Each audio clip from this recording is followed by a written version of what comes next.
Իսպանիայի Բուրբոնը չնկատեց, ոնց իր Բուրբոն բարեկամի գլուխը կդրեցին կնոջ գլխի հետ միասին։ Գազը այն վաղ ուղիղ գնում էր Եվրոպա, Ռուսաստանից, հիմա Ադրբեջանով է գնում Եվրոպա։ Ընտրություններով հաղթող նույնիսկ 91 թվականին Հայաստանին պրեզիդենտ դարձած նախագահին հետո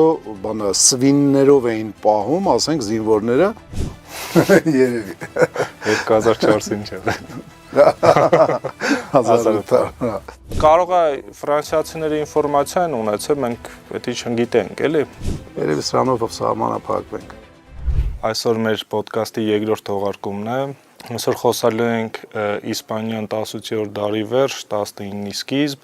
թե ինչպես Նապոլեոնը իր բարեկամ երկիր մտավ, խաղապահ այդպես կոչված ուժեր տեղակայեց, ու հետո թե ոնց արձագանքեց դրան իսպանական ժողովուրդը ու ինչ համեմատականներ կկարողանանք արդեն կանցկացնենք մեր իրականության, որպեսզի դաս քաղենք։ Բարև ձեզ։ Երևի 18-ի վերջից բան չխոսանք, էլի այդքան խորը չեթանք։ Հա, շատ կարճ կարանք ասենք, որ իսպանական շատ կարճ կարանք հայտնի անուններ տանք, օրինակ ասենք, որ իսպանական ժառանգությունից հետո էդի վերջի պատերազմներն էր իսպանական թագավորության Եվրոպայում, դրանից հետո ինքը ներփակվել էր իր մեջ ու Եվրոպայում ոչ մի պատերազմի չի մասնակցել, մինչև ֆրանսիական հեղափոխությունը, ու այդ ընթացքում զարգացել է իր կրթական համակարգն զարգացրել, արդյունաբերությունն զարգացրել, գեղարվեստական, մի խոսքով մշակութային կյանքն զարգացել։ Պետք է նշենք անպայման, որ Իսպանիան միշտ եղել է Ֆրանսիայի բարեկամ երկիրը։ Դաշնակիցը։ Այդ լավ միշտ չասեմ ուրեմն։ Երբ որ Բուրբոնները եկան, իսպանական ժառանգությունը Բուրբոններին հասավ, այդ ժամանակ արդեն 100 տարի Լյուդովիկոս 14-ի թոռը դառավ Իսպանիայի թագավորը, դրանից հետո իրանք այնքան աղբերություն արեցին, որ նույնիսկ Իսպանիայի Բուրբոնը չնկատեց, ոնց իր Բուրբոն բարեկամի գլուխը կդրեցին կնոջ գլխի հետ միասին։ Սո կարելի է անցնել երևի 19-րդ դարի սկիզբ Ֆրանսիայի կողմից, ասենք, հաղթական, հակահեղափոխական կոալիցիայի դեմ հաղթական պատերազմները, որը ֆրանսիական արդեն ոչ թե գեներալը, այլ կոնսուլը վարեց եւ հետո կայսրը, չէ, 2004-ին էր կայսր դառավ։ Երևի 2004-ին չէ։ 1800։ Ու ինչ տեղի ունեցավ, թե 3-ին։ Դե լավ, կարևոր չի։ Ավելի 2-ին է եղել, ինչքան հիշում եմ, բայց դա ընդհանրապես կարևոր չի մեր այսօրվա խոսակցության հետ։ Բակի կարանք ասենք Նապոլեոնը այնքան էր հզորացել, որ արդեն Անգլիային էր ուզում ստիպել իր գերիշխանությունը ընդունել։ Ինքը առաջինը ծեծեց այդ կոալիցիոն պատերազմների, նաև անգլիացիներին շպրտեց իրանց ծովից եկում, դուխը չհերիքեց Անգլիա անցնի, ինքը հակա-անգլիական մի հատ գործողություն արեց, այն Ֆրանսիայի հյուսիսում, Բելգիայի կողմերը մի հատ մեծ ճամբար հիմնեց, որտեղ որ Անգլիայի ներխուժող բանակ էր պատրաստում 200,000-անոց, թե 250,000-անոց, Անգլիան սենց մտավ գլուխով բանի մեջ, պաշտպանության մեջ, Պրուսիային ծեծեց, Ավստրիային ծեծեց, Ռուսաստանին ծեծեց, շատ առաջ մի գնա մեր մոտ Իսպանիայի եթե բանն ենք անում, արժե միանգամից Իսպանիայից, թե նաև կարելի է հիշել, որ իրանք իրար հետ դաշնակից էին ֆրանսիացիների, իրանք դաշնակից էին ու երբ որ Նելսոնի դեմ կռվեցին Տրաֆալգարի ճակատամարտի ժամանակ, մեծ ճակատամարտ էր, որտեղ վերացավ իսպանական արծաթե նավատորմը, այդպես կոչված, գալիոնների եւ կառավելլաների եսիմ ինչերի բանը պրծավ Իսպանիայի երկրորդ ֆիգուրա լինել բանում ծովում, առաջինը արդեն ինքը ժամանակին 16-րդ դարի սկիզբ երևի առաջինն էր, հետո Անգլիան դառավ, մոտավորապես, կարող է 15-ի վերջ, Նիդերլանդները ու Անգլիան, բայց արդեն 19-րդ դարի սկզբում կամ 18-ի վերջ 19-ի սկիզբ Իսպանիան էր, եթե Անգլիայից հետո անմիջապես իր այդ հավասար չէր, գոնե երկրորդն էր, ոնց որ սովետական միությունը կամ Ամերիկայի հետ համարյա հավասար էր կամ մինիմում երկրորդն էր, այդտենց Իսպանիայի նավատորմն էր։ Մենք կարանք նույնիսկ այս ոդքասթի ընթացքում քարտեզով ցույց տանք, հետո արդեն բան անելուց քարտեզով ցույց տանք ոնց են իսպանացիք երկրորդը եղել։ Չէ, քարտեզով ցույց կտանք ոնց է Նապոլեոնը պայքարել անգլիական առևտրի դեմ Եվրոպայում, որպեսզի ճնշի,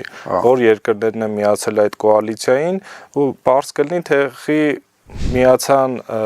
իսպանացիների հետ ու մտան Պորտուգալիա, որտեղ արդեն ցամաքային մարտեր էին էլի վարում անգլիա-պորտուգալական ուժերի դեմ։ Ֆրանսիացիք մտան ընդե ինձ թվում է ոչ թե մարտեր էին վարում, այլ ասենց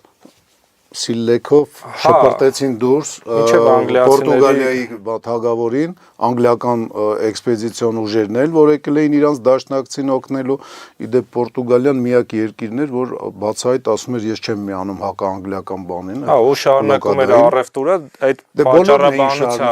պատճառաբանությամբ մտան Պորտուգալիա։ Բոլորն էլ շարունակում էին կոնտրաբանդայով, բանով ռուսները, որ չշարունակեն իրենց տնտեսությունը բան էր անելու։ Մենք օֆիցիալ մակարդակով ենք ասում, բայց ներքին կարգով առևտուրը չգնա։ Հիմա էլ Ռուսաստանի հետ առևտուրը անում են, սաղ Եվրոպան է անում, գազը այն վաղ ուղիղ գնում էր Եվրոպա, Ռուսաստանից հիմա Ադրբեջանով է գնում Եվրոպա։ Իսկ Իսպանիայում այդ ժամանակ արդեն երբ որ Տրաֆալգարից հետո Նելսոնը, ասենք, զոհվելով հերը անիծեց ֆրանսիական եւ իսպանական նավատորմերի հերը անիծեց, դրանից հետո բան եղավ, ասենք, ներխուժում Պորտուգալիա եւ Իսպանիայում ինչեր էր ժամանակ կատարում Գոդոյներ, չէ, ասենք, գեներալիսիմուս Գոդոյը վարչապետներ, Բուրբոնների վերջի թագավորներ, Կարլ 6-րդը, եթե չեմ սխալվում։ Թագավորի եւ ժողովրդի սիրեց թագավորի չէ, թագուհու եւ ժողովրդի սիրեցյալ ադմինիստրատոր կողա հիշում եք обыкновенное чудо բանի նկարահանած Մարկ Զախարովի ով սովետի ժամանակ, ասենք, գոնե 15 տարեկան ա եղել, այդ ֆիլմերը կհիշի Տոտ Սամը Մյունխաուզեն, обыкновенное чудо, այդ обыкновенное чудо-ի մեջ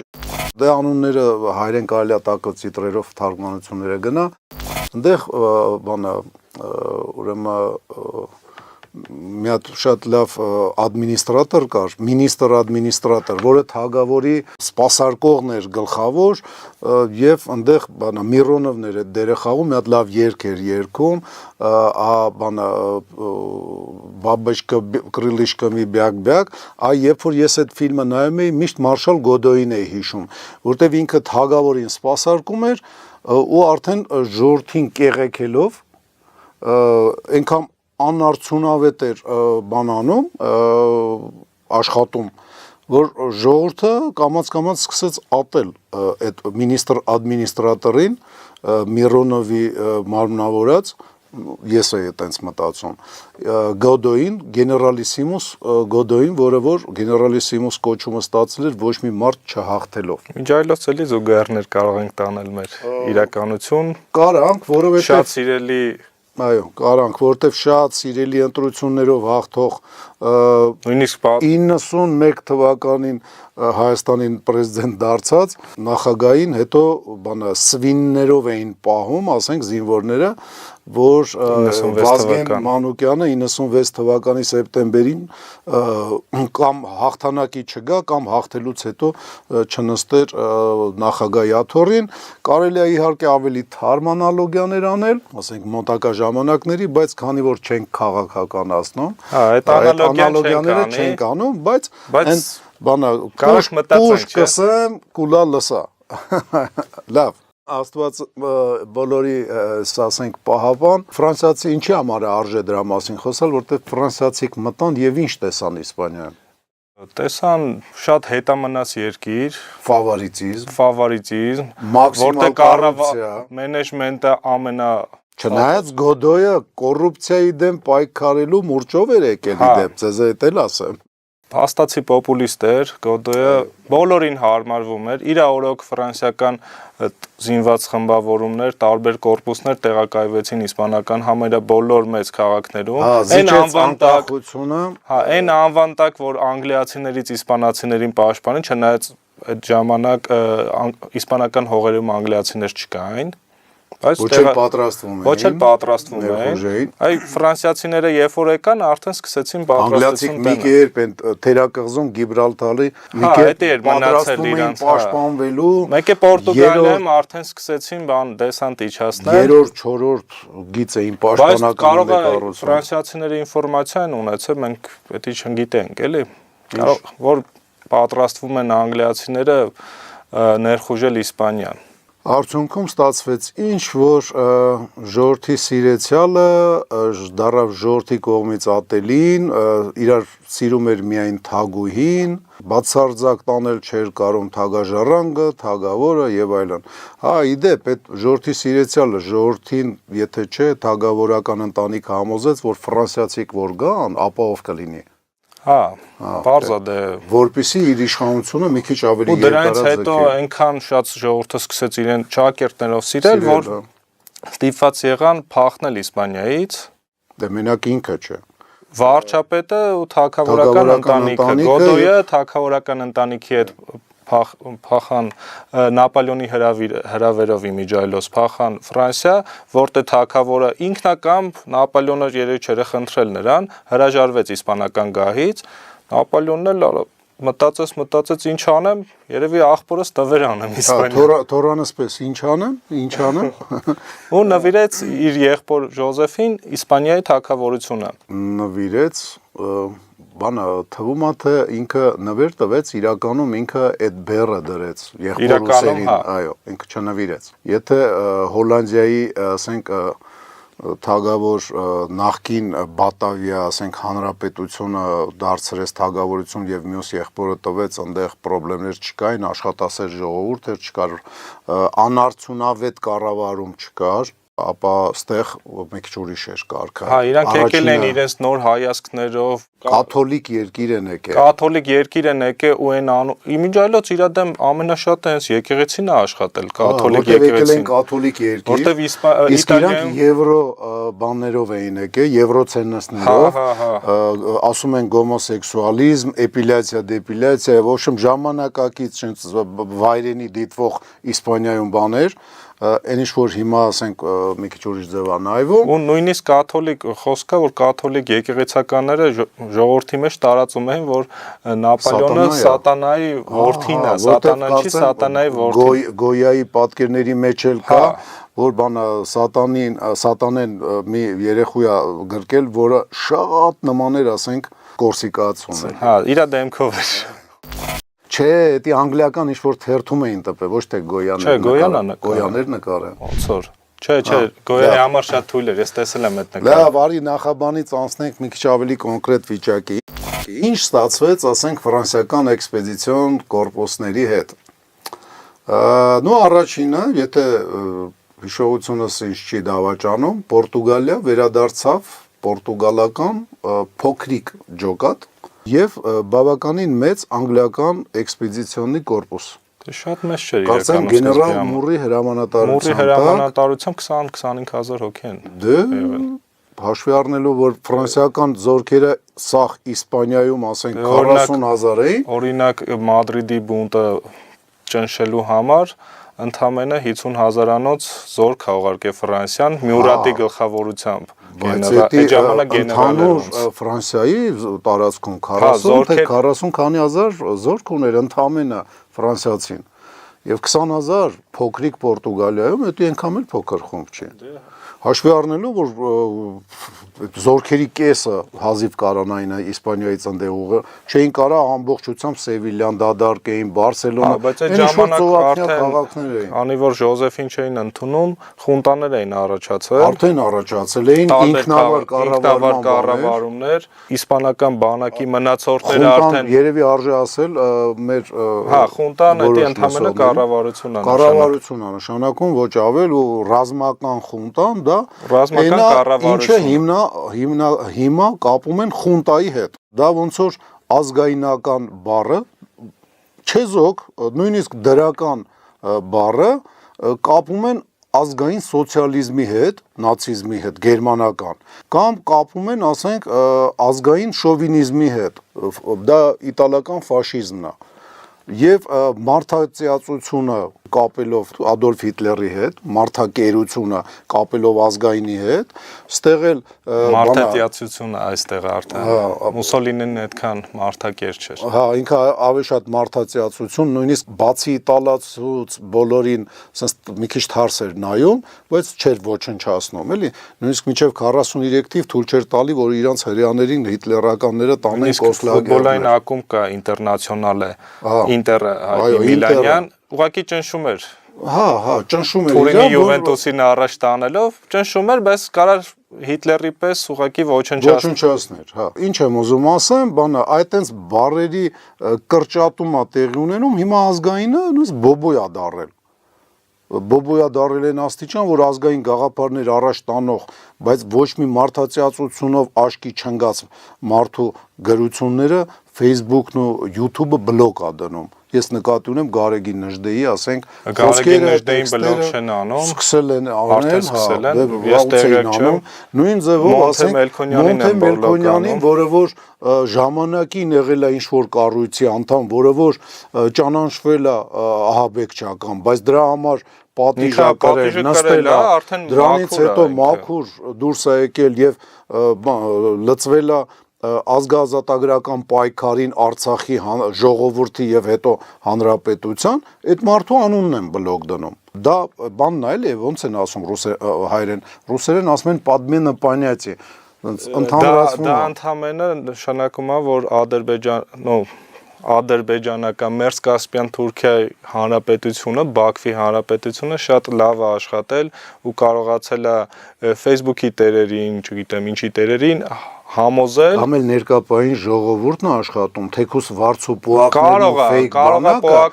բայց հասել են այն դրան, ու մեր կողմից հակազդեցություն չկա։ Այսինքն խաղաղության պայմանագրից հետո կարելի է մտածել, որ Մոնթե Մելքոնյան ուսումնարանը փոխվելու է անունը։ Հա, ենթադրվում է, որ հա։ Երևի Մոնթե Մելքոնյան փողոցն է կփոխեն։ Ենթադրվում է, որ հա։ Որտեվ կասեն, եթե կարում են ասեն սահմանադրությունը պետքա փոխել, որը շատ ավելի կարևոր է, հիմնակարն է մեր։ Այո։ Կարան այդ փողոցները շատ հեշտությամբ կփոխեն, կմոռանան ազգային հերոսներին է կփոխեն, կարա լինի, էլի հարմարվող, ուղղակի հիշացնենք ոնց վերջացրեց Գոդոյը։ Ոնց։ Ուղղակի իրան մոռացան։ Вот это поворот։ Իրան մոռացան, հա։ Իսպանիայի սիրեցյալին մոռացան, ոնց կարել էր։ Իսկ ինչի վիճակում էր երկիրը ամբողջ ուժով պայքարում էր ֆրանսիացիների դեմ։ Նույնիսկ պահ եկավ, որ Չէ, բայց մինչև այդ պայքարը ֆրանսիացիք բերեցին դրական բաներ։ Ասենք Նապոլեոնի եղբայրը բերեց իր հետ կոնստիտուցիա։ Ինքը հույս ուներ այդ Սահմանադրություն բերելով անով անեց անել, որ սկսի սիրել ժողովրդին։ Ուղղակի Իսպանիան շատ պահպանողական երկիր էր, ահավոր պահպանողական։ Պահպանողական էր, բայց համենայն դեպս ինքը որոշակի վերելք էր ապրել, ասենք, այդ առումով ապրել է 18-րդ դարը իր համար ոսկե դար էր կարելի ասել, չնայած ոսկի չէր գալի այդքան Իսպանիայից, բայց ոսկե դար էր, որտեվ ներսից բանն էր, հոգևորն էր ծաղկում։ Մենակ Գոյան հերիքա։ Հա, մենակ Գոյային հիշենք արդեն քիչ չի։ Գոյան շատ նկարներ ունի հենց այդ ժամանակաշրջանի մասին, Իսպանիա-Ֆրանսիա հակամարտության մասին է խոսքը։ Պատերազմի արհավիրքների շարքը։ Նկարների շարք ունի ինքը։ Դա բավականին ծանր նայվող նկարներ են, որտեղ Մադրիդի եւ բանն է, բունտն է, երբ որ Մադրիդում սկսեցին ու սպանեցին ֆրանսիական թագավորական մամլուկ գվարդիականներին, դրանից հետո ֆրանսիացիք ի պատասխան ոչնչացրեցին լիքը քաղաքացիականների։ Ու արդեն կրքերը այնքան էր բորբոքված, որ համարյա ամբողջ Իսպանիայով սկսեց քաղաքացիական պարտիզանական պայքար։ Մի բան կարելի է հիշել։ Բանակ, կառույց, որը որ մի քանի դար փայլուն, ասենք, պետական անաշինություն, ասենք, մի հատ օրինակ է, բնականա բազմաթիվ տասնյակ բարձրաստիճան սպաներ եւ գեներալներ եւ ֆելդմարշալներ եւ ինչ ասես ունեցել է, բայց ժողովուրդը հավատաց ոչ բոլորին եւ տարբեր գեներալներ ապստամբություններ որ բարձրացրեցին, եղել են գեներալներ, ովքեր որ իրենց հետևից իրենց ընտանիքն ազիվ քայլել մենակ, եղել են գեներալներ շարքայիններից եւ սերժանտներից, որոնց հետևից ասենք 10-20 հազար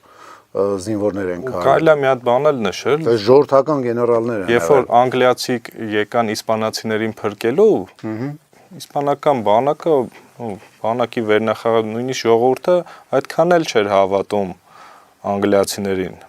որտեվ իրենց վերելքը կասեցրել էր կամ երբ որ հասել են գագաթնակետին, աշխարհի տերն էր Իսպանիան, իրենց այդ գագաթից Անգլիան գցեց։ Հա։ Ես ինչի համար եմ բան անում, մի քիչ առաջ ասեցի, չէ, որ շարքային եւ սերժանտ գեներալներ կային, որ սերժանտից շարքայինից գեներալներ դառան, դա են բնատուր հրամանատարներն էին, որոնք որ շատ ընտիր իրենց դրսևորեցին 90 թվականին մենք տենց օրինակներ ենք ունեցել։ Ունեցել ենք սովետական բանակի գեներալներ, բարձրաստիճան դիվիզիաների հրամանատարներ, գեներալի պաշտոնով ասենք ռազմական ուչիլիշաների ասենք պետեր եւ այլն, որոնք որ եկան Հայաստանի Հանրապետության ծառայության, բայց չկարողացան այն հարգանքն ու սերը կռվողների մոտ վայելեն, որը վայելեց, ասենք, բնատուր հրամանատարներից խոսքի Սամվել Բաբայանը, կամ ասենք ենթարկվում էին շատ ավելի լավ եւ հրամանները կատարում էին եւ փաստացի ռազմական խնդիրներն էին լուծում, Մանվել Գրիգորյանի Էշմիածնի Մանվելի հրամանատարության տակ, քան ասենք անուններ չեմ ուզում տամ, ուղղակի ասենք իրանց զգալի մասը մահացել են այդ գեներալների։ Փայլուն գեներալ եղել է իրանց մեջ 90-ական թվականին։ Իհարկե եղել է, ասենք Իվանյանը մենակ հերիքա, որ այն մյուս գեներալների ոնց որ ասած անունը մաքրվի, վրեկները բան չմնա, էլի, սև շիրեք չմնան, բայց այդ ժամանակ բնատուր բան ասենց բնական գեներալներ, զորավարներ, որ հայազգը տվեց, առանց բարձրաստիճան կոչում զինվորական եւ գեներալի կոչում ունենալու մեր ժողովուրդը չսխալվեց։ Ամենայն դեպս քանի մարտական գործողություններ էին գնում, այդ ադմիրալ Սամոն, Էշմիածնի Մանվելը, Իժոն, Բաբայան Սամվելը հաստատ, Մոնթեն Մելքոնյան, ասենք, իրանք հաստատ ոչ պակաս գրագետ գեներալներից, ասենք, լավ մարտեր էին վարում։ Նույնը եղել է Իսպանիայում։ Այդ անալոգիան, ասենք, ես 90 թվականները մեր հետ անցկացրեցի, որ հասկանանք, որ մարդկային էթնոսի պետության զարգացումները, պայքարը կողքի վտանգների, որը ասենք առաջանում է ավելի մեծ, ասենց երկրներից, շատ հաճախ իրար նման են, շատ հաճախ, որ կոռումպացված, ասենք բյուրոկրատացված երկրներն են, սաղ իրար նման։ Որտեղ ծախսերի մեծ մասը պետական այդում էր խրախճանքների վրա։ Պարտադիր է նշել։ Նոր տարի Բուրբոնները դրանով շատ հայտնի են, էլի։ Այո։ Կարճ ասած մեր նմանությունները անսահմանափակ է, մեր հաղորդումը չի հերիք է, որ ասենք գրենք իրար հետ։ Կարելի է հիշել մենակ մի հատ համառոտ ասենք Սարագոսայի դաժանություններից հետո, Սարագոսայի պաշարումից հետո, երբ որ ֆրանսիացի գրավեցին եւ գնդակահարեցին Սարագոսայի պաշտպաններին, Գոյայի պատկերներից մեկի մեջ կա, ասենք, տեղի ունեցավ ինչ գվերիլիա, համաժողովրդական պայքար, պարտիզանական պայքար, ամբողջությամբ Իսպանիան վառվեց եւ ֆրանսիացիների ոտերի տակ սկսեց հողը արդեն շարժվել, կամ այրվել։ Այնքան բանը բարձր աստիճանով էր դա տեղի ունենում, հա, իդեպ կարող է հիշես մի հատ ֆրանսիական կորպուս ամբողջությամբ բան արեցին, չէ, ասենք հարավում Սևիլյան թալանելուց կարծեմ, թե Կորդովան, չէ, Սևիլյան թալանելուց հետո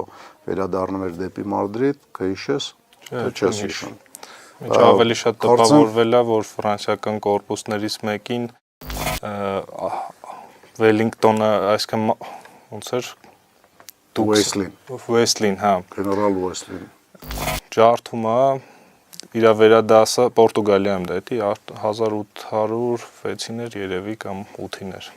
մինչև Նապոլեոնի մտնում դե անգլիական բանակը մարտական լուրջ փորձ չունենալով լավ վարժված էր ու հետո ինչ են անում Ուեսլիի հրամանատարը ով նոր էր եկել, թողնում է ֆրանսիացիներին իրենց գողոնով, իրենց ամբողջ զենքով անգլիական նավերով էվակուացիա լինեն, դրանից հետո իհարկե իրան մեծ բանում Վելինգտոնի բախտը բերում է, Վելինգտոնին ձեռք չեն տալիս, հա, իսկ ձեռ են տալի, դատում են, բայց արդարացնում են, որտեղ ինքը հրամանի է ընդհակվել, հա։ Այո, պատասխանը տալիս է միշտ վերադասը, գոնե ասենք պատմության առջև։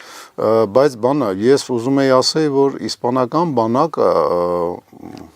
շատ խառը լինելով տարբեր քաղաքային խունտաներին ենթարկվելով, ասենք, այս կորպուսը, այս դիվիզիան ինքը բավականին խառն էր, շատ դժվար էր իրան ինչ-որ բանի բերել, բայց ամենայն դեպս ֆրանսիացի խելքը գլխին, ասենք, տաղանդավոր Նապոլեոնի բանակը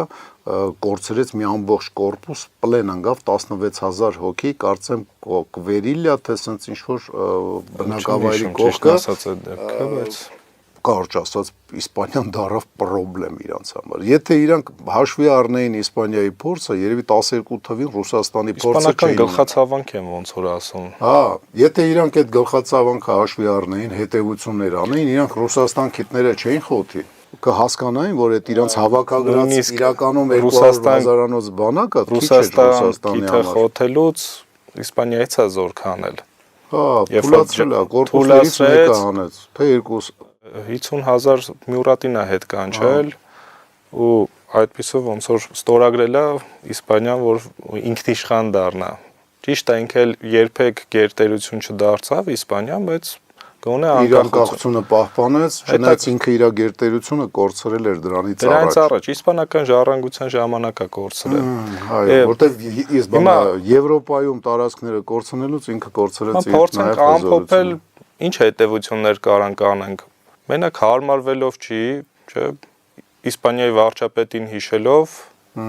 հարմարվելով, բոլոր պայմանները բավարարելով, լավ տեղ չես հասնում։ Հա, հարմարվելը բերում է, հարմարվելը ինչի համար է, հիմնականում Կարա ժամանակ ձգես դրանով, պատրաստվես, որ քեզ չկարողանան բայց բանը հարմարվելը հիմնականում դա պատերազմից կամ լարված իրավիճակներից խուսափելն է,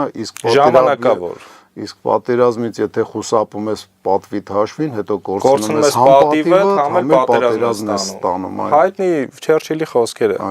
Դե արդեն ասեցիր որոշ բան, ես էլ ասեցի, Իսպանիայի հետ էլ ինչ կարելի է բան անել։ Վերջո ասենք շատ կարճ է հաղորդումը, պետք է սղագրված ասենք։ Իսկ ավել բան պետք չի ասել, հորդորենք մեր հայրենակիցներին, որ պարապեն, պատրաստվեն խաղաղությանը։ Երբ որ պատրաստ քո սազն ես քաշում, եկեք ոմա պարապեք, հա։ Չէ, պարտադիր չի ոմա։ Կարան տունն է պարապեն, կարան ուրիշ ռազմահայրենասիրականներ գնան պարապեն, կարան գնան կարատե ուղակի պարապեն, չգիտեմ։ Այնքան որ պատրաստ է պետք լինել խաղաղությանը։ Ֆիզիկական իհարկե առողջությունը լավ է։ Ոչ միայն ֆիզիկական, այլ նաև մենտալ է պետք պատրաստ լինելու։ Ես այսօր մի հատ շատ տխուր բան կարդացի, ճիշտ է, ոչ մեր հայրենակցի մասին, ոնց սպորտի շատ պերսպեկտիվնի, ասենք, սպորտսմեն երիտասարդը եղբոր օգնությամբ դառնում է նարկոման եւ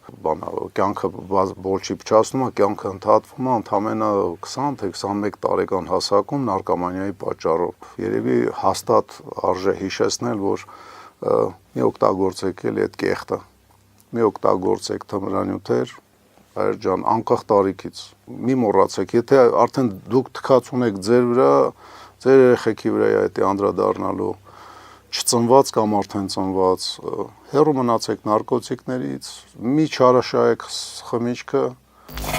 որ ծխելն էլ թարգեք, ասենք, այնքան լավ բան կլինի, օրինակ վերցրեք վաղուց,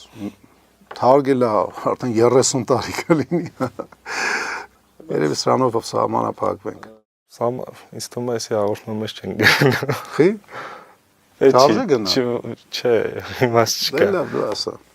Все и всегда я буду решать сам. На том простом основании, что я мужчина.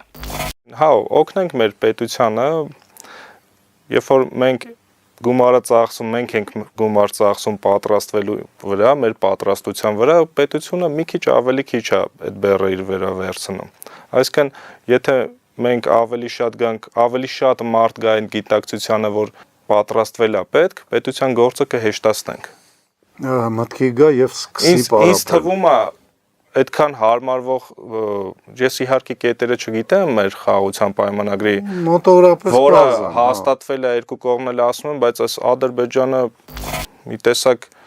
3 հայտարարություն է տարածում։ Մենք չգիտենք հաղորդումը երբ է գնալու, ինչքանով ասենք մոտակա օրերն է գնալու։ Ամսի 16-ին հաղորդագրություններ է տարածում օֆիցիալ, որ մերոնք կրակել են, Հայաստանը բզբզում է, արդեն ադրբեջանական տելեգրամյան ալիքներով վիդեոներ է տարածվում, թե ոնց են գնում Զանգեզուր, չնայած ես որ վիդեոները տեսել եմ, ինձ թվում էր ուղղակի սմենափոխ էին անում, հերթափոխի կադրեր էր, որովհետև տեխնիկա չկար։ Ճիշտ է, չնայած իրենց դա կարա պատրաստություն որպես դիտվի, պատերազմին ակտիվ որպեսզի մեզանից հեռացնենք պատերազմը, ընդհանրապես պետքա պատրաստ լինել պատերազմին։ Չխուսափել զինկոմիսարիատների կողմից կազմակերպվող պայստազորայինների 25-օրյա հավաքներին, եթե մի քիչ ավելի խելացի եք, ասենք, ռազմամարզական եւ սպորտային կառույցների աշխատանքներին մասնակցեք, то есть պարապեք, եթե դրանից մի քիչ էլ ավելի խելացի եք, զենք ձեռք բերեք ու անպայման պարապեք, եթե դրանից էլ մի քիչ խելացի եք, ֆինանսավորեք այն կառույցներին, որոնք այդ գործը առաջ են տանում պաշտպանության։ Ոչ միայն այդ բոլորը միացնել, բռունցքել դառնալ։ Եթե դա անեք, այդ լրիվ ասենք ազգությամբ հայ լինելը այդտեղ քիչ է ասել, արդեն կարելի ասել Հայկ Նահապետի իրական ժառանգ դրնեք։ Այսքանով ավարտենք երևի, կուզենամ հիշեցնել, եթե ուզում եք շարունակական լինի մեր հաղորդումները, աջակցեք դեպքին Patreon-ով, լավ կլինի լայքեր դնեք, տարածեք, եթե կարծում եք, որ լավ հաղորդում է։ Եթե այդպես չեք կարծում, կարաք դիզլայքեր դնեք։ Իմիջայլոց կոմենտները կարդում ենք, որը որ Այս թվում է շուտով կգանք այն ֆորմատին, որ կոմենտների վերաբերյալ նաև զրույցներ կունենանք, հարցեր կտանք, կասենք օրինակ, որ թեմայով եք ուզում հաջորդ հաղորդումը լինի, կամ մոտակա հաղորդումներից մեկը լինի։ Այդ կոմենտների կարդալու արդյունքում եկել ենք դրան, որ ձեր հարցերին պատասխանելու ենք, նոր թեմաներ դուք կարաք բարձրաձայնեք, մենք դա անպայման կդիտարկենք, անդրադառնանք թե չէ, ասենք, դա ոնց կստացվի։ Հա, բայց հաջորդը ուզում ենք մյուսը ինչ ենք անում։ Մեզ ցանկություն ունեմ բանի մասին խոսենք։ Չեխոսլովակիայի մասին։ Չեսկոսլավենսկը։ Հա։ Ինչի համար։ Շատ պետքական է, շատ զուգահեռներ կան իրականության։ Ասենք պրեզիդենտ բան ունեն, չէ՞, ասենք։ Շատ նման է, էլի։ Ու շատ վախեցած, ասենք, կառավարություն ուներ 37 շատ հույսները դրած ուրիշ երկրների վրա։ Չնայած մեծ պոտենցիալ ուներ։ Չնայած պոտենցիալով նույնիսկ երեք չէր զիջում։ Լավ, արի չխոսանք, բանա հիմա թեման կփորձենք մի քիչ ավելի գրագետ բացենք, ստեղ ավելի շատ էմոցիաներ էր Իսպանիայի մասին, դե երևի Բիզե, Կարմեն, Գոյա։ Երևի այսքանով վերջացնենք։ Մի քիչ ավելի կոնկրետ կզրուցենք, այսքանով վերջ։ Շնորհակալություն։ Հաջողություն։